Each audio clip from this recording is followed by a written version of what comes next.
Bueno, en esta oportunidad vamos a tratar, como para completar todo lo que tiene que ver con la producción de prueba en oralidad, lo que constituía el examen directo y el contraexamen, tal cual lo hemos tratado y lo hemos explicado, con dos cuestiones que son como las más cuestionables por los operadores que trabajaron en sistemas escritos y empiezan a trabajar en sistemas orales. ¿Por qué? Por el expediente, por las constancias escritas, porque tener la seguridad de que la información estaba contenida en actos, desconociendo que en actas, desconociendo que lo importante no era el acta, sino el acto. Así que lo que vamos a hablar en esta oportunidad tiene que ver con el uso de declaraciones previas. Vamos a identificar qué son declaraciones previas cuando hacemos esta mención, y todo lo que es la introducción de prueba material. Digo prueba material en términos genéricos, pero cuando hablo de prueba material hablo de prueba digital, hablo de objetos, hablo de fotografías, hablo de datos, hablo de filmaciones.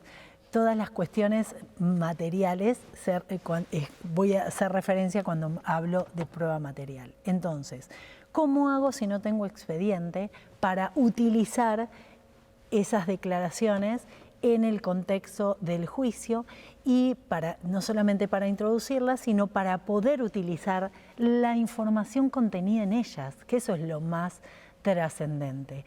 El cambio de lógica tiene que ver para romper con la lógica de incorporar por lectura, que muchas veces han utilizado, sobre todo en sistemas mixtos, todavía arraigados a la lógica del expediente, a esa incorporación que en realidad no tiene que ver con incorporar por lectura una pieza escrita determinada, sino que la lógica es incorporar esa información contenida. La información contenida en ese acta, en esa declaración, en ese documento, en esa pericia. Lo que a mí me va a servir es la información contenida y no el documento en sí. Entonces, el cambio de lógica está centrado en ese sentido. Tengamos en cuenta, como hemos hecho referencia en algunas otras oportunidades, que nosotros estamos litigando entre gente que no conoce el caso, que no conoce la prueba, que no tiene acceso a ningún expediente, porque en sistemas acusatorios el expediente no existe. El sistema es completamente desformalizado.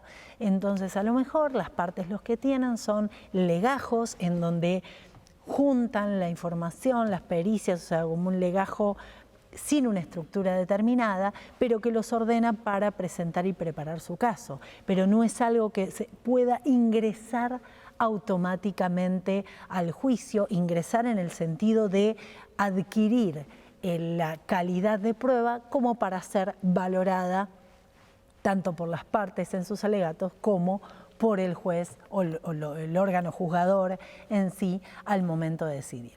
Entonces, estas son las dos cuestiones que vamos a desarrollar en esta oportunidad.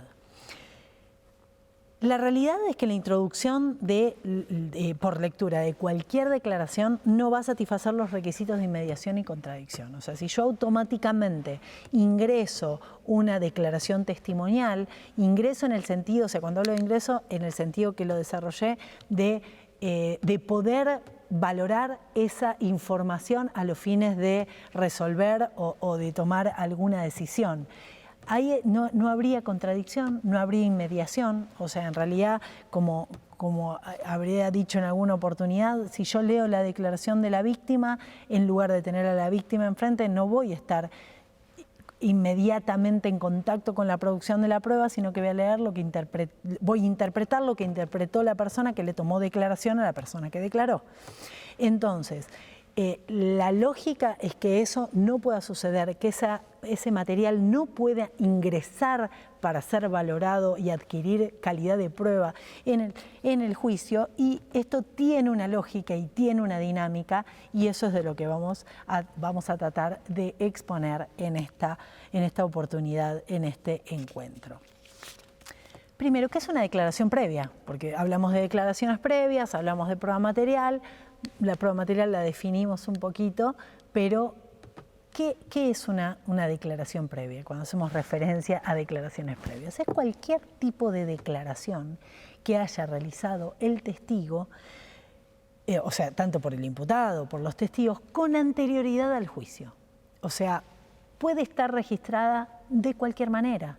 Puede estar registrada, puede ser una declaración testimonial en papel, puede ser una filmación, como es en los casos de a lo mejor la justicia neuquina, que toma las declaraciones testimoniales en etapas preliminares y filma a los que están declarando, puede ser una entrevista televisiva, puede ser un mensaje de WhatsApp, o sea, cualquier manifestación con relevancia para el caso que haya realizado el previamente.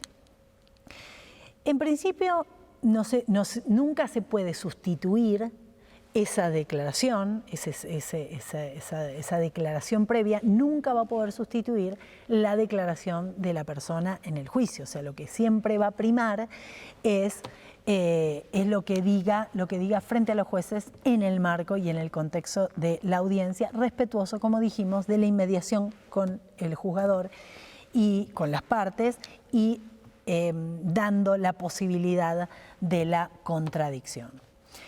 Ahora, ¿qué tan recomendable es el uso en términos de buena práctica en litigación? ¿Qué tan útil es usar las declaraciones previas o traer las declaraciones previas al juicio? La realidad es que no es gratuito. O sea, el uso de una declaración previa siempre tiene un costo en términos de credibilidad. ¿Cuáles son los objetivos del uso de una declaración previa? Son dos. Los propósitos que tiene son dos. Ayudar a la memoria del testigo, ¿sí? o el perito, ¿sí? O para constatar o superar alguna contradicción, marcar una contradicción. Y hablo de constatar, y hablo de superar, y hablo de marcar o atacar, porque volvemos a algo que lo dijimos en reiteradas oportunidades, estamos luchando por la credibilidad. Entonces, el uso de una declaración previa nunca es indemne para la credibilidad de la persona que está declarando.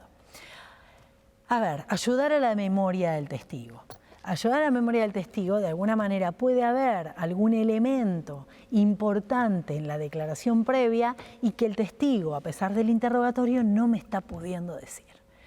Y a lo mejor en el contexto de lo que puede pasar en un juicio oral, el nerviosismo, no está acostumbrado a declarar, una audiencia de debate, 3 jueces o un jurado, las partes preguntándolo, puede suceder estas cuestiones de alguna manera de que se ponga nervioso o se olvide de algún detalle.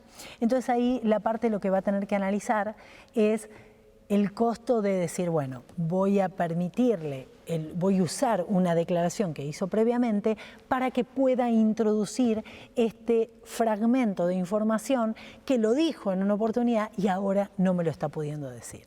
A lo mejor, ¿qué sucede? Mire, señor, yo le voy a marcar...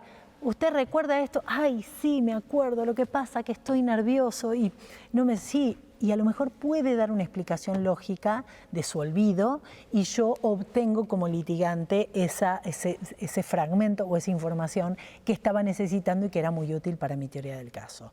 Ahora, lógicamente, lo que sucede en el contexto de ese uso puede ser que merme la credibilidad, porque no es lo mismo acordarse espontáneamente de algo que tener que refrescarle la memoria con una declaración anterior.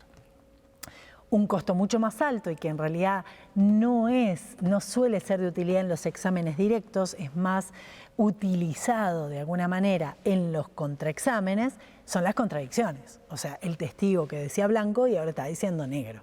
Entonces, ¿qué hacemos? Volvemos a usar esa declaración previa para marcar la contradicción. Marcamos la contradicción y lo que hacemos es darle la posibilidad al testigo de que explique por qué en ese momento dijo tal cosa y ahora está diciendo algo contrario. Entonces, lógicamente, estas son cuestiones que deben analizarse de manera estratégica. Sí tenemos que tener claro qué es una declaración previa y cuál es el costo en términos de credibilidad, que es para lo que estamos luchando en la etapa de juicio. Ahora, ¿cuál es el procedimiento? ¿Cuál es el procedimiento sugerido como para hacer este tipo de utilizaciones, utilizar esta información o introducir esta información? Primero tenemos que establecer la existencia de ese acto, la existencia de esa declaración previa, la existencia de ese mensaje, la existencia de esa entrevista televisiva, la existencia de esta declaración frente a la policía. O sea, acreditar que existió que antes esa persona hubo un acto en el cual declaró por lo mismo que le estamos preguntando en el juicio. Después se le puede exhibir esa declaración, ese acta, ese video, para que de alguna manera reconozca y diga, sí, mi declaración previa es esta, y la constate el testigo. Y después utilizarla. Los modos de utilizarla puede ser que el testigo lea, bueno, señor, lea el párrafo tercero, bueno, o señor, lea este, o de alguna manera se lo lea el mismo litigante, lo ponga en conocimiento y le lea ese fragmento para refrescarle la memoria o bien marcarle la contradicción. Y ahí formular nuevamente la pregunta. Bueno, si le era ayudar la memoria, diga, bueno, ¿y por qué cree que no lo recordaba? ¿Por qué cree que se olvidó de esto? O sea, que justifique de alguna manera ese olvido o esa omisión al momento de hacerle la pregunta.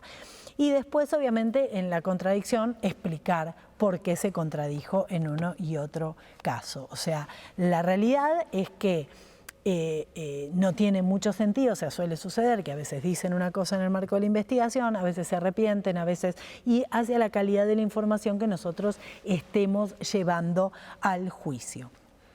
Sí, lo que les puedo decir en términos de peritos, de testigos expertos, la pericia no habla por sí sola, la pericia no se incorpora de manera automática por más perfecta y más técnicamente correcta y más sellos de organismos súper recontra reconocidos en la materia. La pericia no ingresa automáticamente al juicio, esa información no entra automáticamente a conocimiento de los jurados o del órgano juzgador, sino ¿cómo? A través del perito. O sea, la pericia ingresa a través del perito. La pericia hace a modo de declaración previa en los términos que estamos explicando en términos de prácticas de litigación, ¿sí? Y ahí es donde el perito tiene posibilidad de leer su pericia, un perito balístico, a lo mejor de la Policía Federal, que hace, o un perito informático, que hace 5, 10 pericias por día, no puede recordar las 10 pericias por día que hizo o sea, tenemos que pensar el sistema en el marco del sentido común. Entonces, ¿necesitamos esa información? Sí. ¿La necesitamos por qué? Porque es una pericia de calidad. ¿O no? Porque es una pericia. Es una pericia que acredita extremos de mi teoría del caso, acredita los hechos que yo quiero probar, fortalece mi teoría del caso. Necesito que esa información entre a conocimiento de los juzgadores. Entonces, lo introduzco a través del perito. ¿Qué es lo que se aconseja? El vocabulario.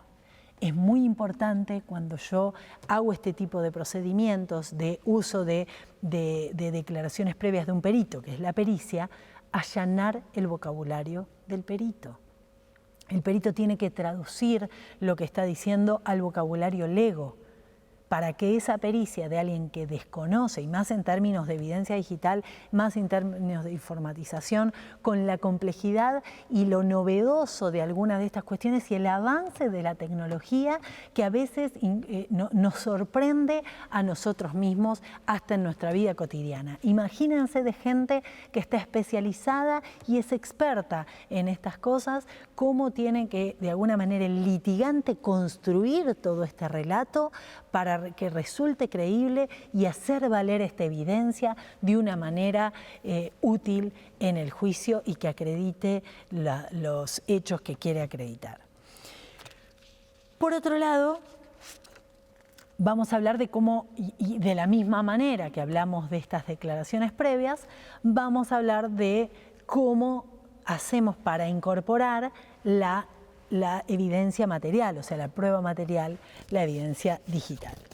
Toda evidencia que se presenta en el juicio toda evidencia material, así en términos genéricos para no ser reiterativa, toda evidencia debe presentarse a través de un testigo, o sea, no puede, volvemos a lo mismo, no puede ingresar automáticamente, como nosotros decíamos en los primeros cursos de litigación, no puede, con el expediente atado, el arma, el CD, no. Eso no ingresa automáticamente, sino que nosotros lo tenemos que hacer ingresar al juicio, y la manera de ingresarlo al juicio es a través de la declaración testimonial, ¿sí? En realidad, y acá volvemos a lo mismo, todo puede tener relación con la evidencia digital.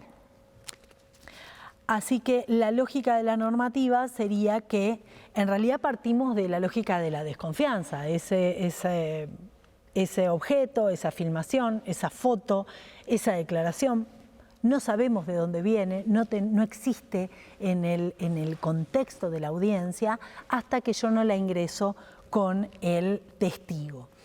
Una cuestión no menor es si a lo mejor hay una evidencia o algo, una evidencia material, que yo la quiero introducir al juicio, y no solamente introducirla, sino también utilizarla, yo tengo que elegir cuál es el testigo más idóneo para introducirla. Porque en realidad lo que yo tengo que solicitar es, primero eso, qué testigo es más idóneo, el primero como para introducir esa prueba. Después tenemos que tratar de que previamente el testigo hable sobre ese objeto, hable sobre esa evidencia, haga referencia a esa evidencia y luego de alguna manera exhibírselo, ponerlo en su conocimiento para ver si lo reconoce, si en realidad esa prueba, porque le estaban preguntando, o esa evidencia a la que estaban haciendo referencia y que le solicitamos que describa, es la misma que está ingresando de esa manera al debate. Entonces recién después de eso es que yo esa prueba la puedo utilizar, ya ingresó esa información al juicio y la puedo utilizar con los testigos que siguen. Los documentos se pueden leer total o parcialmente, las grabaciones también se pueden reproducir total o parcialmente, y después tratar de recrear todo lo que sea a lo mejor un dato informático o estas cuestiones a través de las declaraciones, y siguen las reglas del interrogatorio o los testigos comunes. Lo que sí es muy importante resaltar que estamos frente a una de las cuestiones que más cuesta entender en el cambio de lógica, porque nosotros como juzgadores, ahora los jueces, ni las partes van a poder ingresar automáticamente, incorporar automáticamente un montón de evidencia que está contenida en actas, en CDs, en fotografías, y de alguna manera tienen que ingresar a través del testimonio de una manera que pueda ser controlada por las partes y respetando los principios rectores del sistema.